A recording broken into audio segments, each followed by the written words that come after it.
Good morning, one and all present here. I am Dr. G. Preet, working as an assistant professor in the Department of Computer Applications, Fatima College, Madurai.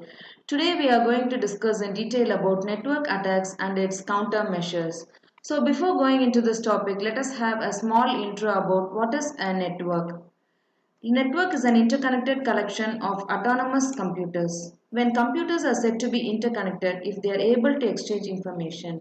So, what is a protocol? It is a set of rules that are used to govern data about how the informations are sent from the receiver and how it is receiving at the receiving end.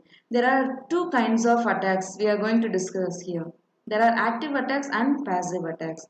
Active attacks are based on modification of the original message in some manner of the creation of a false message, which cannot be prevented but they can be detected with some effort, and attempts can be made to recover from them. So these are all vulnerable attacks.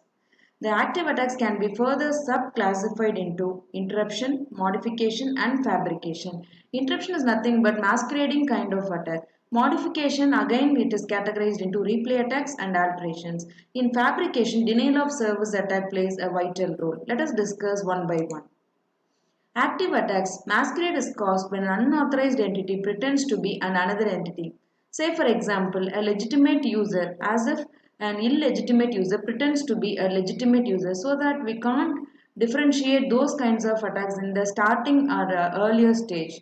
Modification results in some alterations to the original message, results in loss of integrity. Say, for example, when someone says an example or someone says an example for you, when I'm adding or pouring some content into this which makes a false message or a fake message. There are two kinds of attacks, replay attacks and alterations. Replay attacks, in this kind of attack, the user captures a sequence of events or some data units and resends them again and again. Alteration of message involves some changes to the original message. Denial of service attacks. Attacks make an attempt to prevent legitimate users from accessing some service which they are originally or novelly they are eligible for. So these kinds of attacks comes under active attacks. Now we are going to discuss about passive attacks. Passive attacks it can be further classified into two categories: release of message content and traffic analysis. They are these kinds of attacks just listens or just follow these kinds of attacks and simply silently watches what is happening at the other or back end. Passive attacks are those wherein the attacker indulges in monitoring of data transmissions. Here, monitoring plays a vital role. Passive indicates that the attacker does not attempt to perform any modifications to the data, but they are silent kind of attackers. But these types of attacks are harder to detect, therefore, passive attacks should be prevented rather than detected. Classification of passive attacks. As we already discussed, there are two kinds of passive attacks: release of message content and traffic analysis. Release of message content, confidential data of users is released publicly over the network. Here, data confidentiality is released. Especially the victims are those government agencies, politicians, etc. Traffic analysis, the attacker tries to find similarities between encrypted messages and finds the original content. So here, how security achieves a play as a vital role in this kinds of network attacks.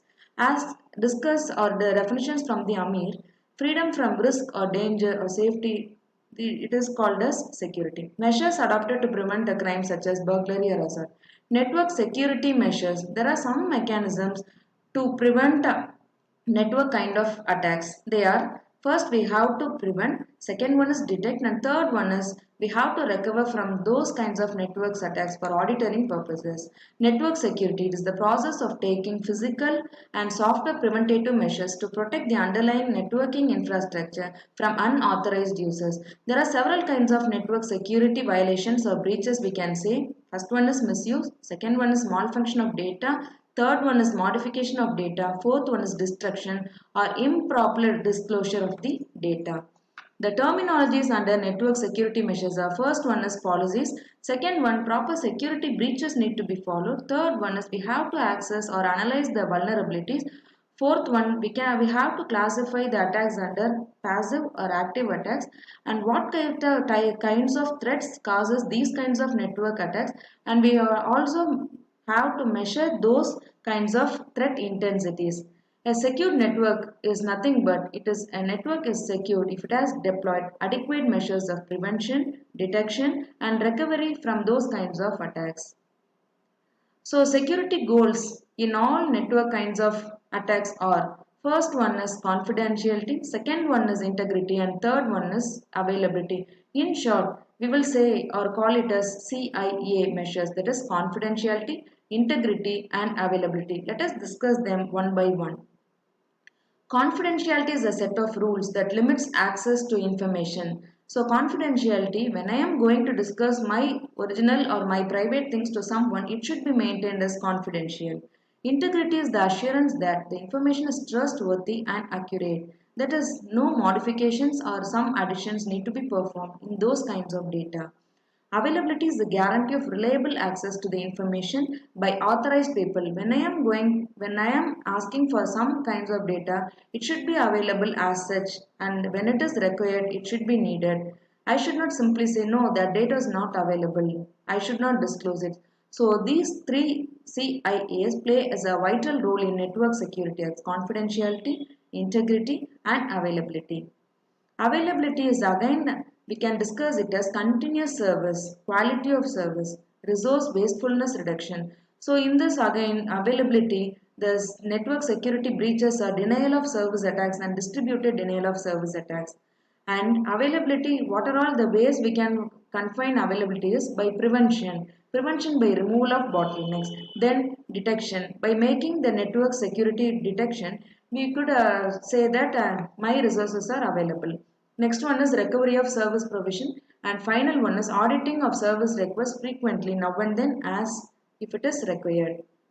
These are all the security operations. We are going to discuss them one by one. First one is prevention, second one is auditing, third one is detection, fourth one is recovery, and the last one is retaliation. Security operations, first one is prevention. First, we should make sure that the data should not be attacked by anyone else. So, adversarial or accidental capture of data should be monitored and prevented. Modification of information should be prevented. Auditing. Data accesses or modification should be watched or audited either in a hourly basis, either in a weekly basis or monthly basis. And privileged operations, the rules and regulations should be followed and violated and instructed. And auditing, as we all know, access of rights, that is privileges should also be mentioned. That is who is having a permission, which what kind of data, like that. Access control plays a vital role in auditing. Next one is detection. Improper access to data and system resources. The fourth one is recovery. If suppose my data is hacked or detected or prevented, how I should recover those kinds of attacks. That is from unauthorized access, restoring my data values, system integrity maintenance, and how I am going to remove compromised data resources from those kind of network attacks. The final one is retaliation. If anything is gone out of my control, how I should claim the legal and information warfare. Authentication, the process of identifying an individual, usually based on a username and password. In security systems, authentication is distinct from authorization. Authentication is right person accessing the right data with the help of username and password, whereas authorization is the process of giving individuals access to system objects based on their identity. And it is also used to prevent impersonation and detection of unauthorized data modifications. So, in general, these are all the security measures we should keep in mind and should follow. Security. First one is we should give some personal training to the officials so that they should maintain the security in our system. Next one is we should maintain both physical security in terms of network, hardware, and software security. And we should give the access rights to the individual such as authentication and access control. Authentication is nothing but identifying the right users, accessing the right data, and access control by setting some privileges to read only the data or update the data or modify the data. Next, here cryptography plays a vital role by providing communication security, either by providing bilinear based cryptographies, pair based cryptographic, elliptical cryptographic based concepts. Recently, quantum cryptography plays a vital role in network security uh, attacks. And the last one is policies, audit, and evaluation. When everything goes out of my control from my hand, how do I support or ensure my security through these kinds of policies, auditing mechanisms, and evaluation, or criminal laws, security breaches, violation rules, auditing purposes, etc. Thank you, one and all.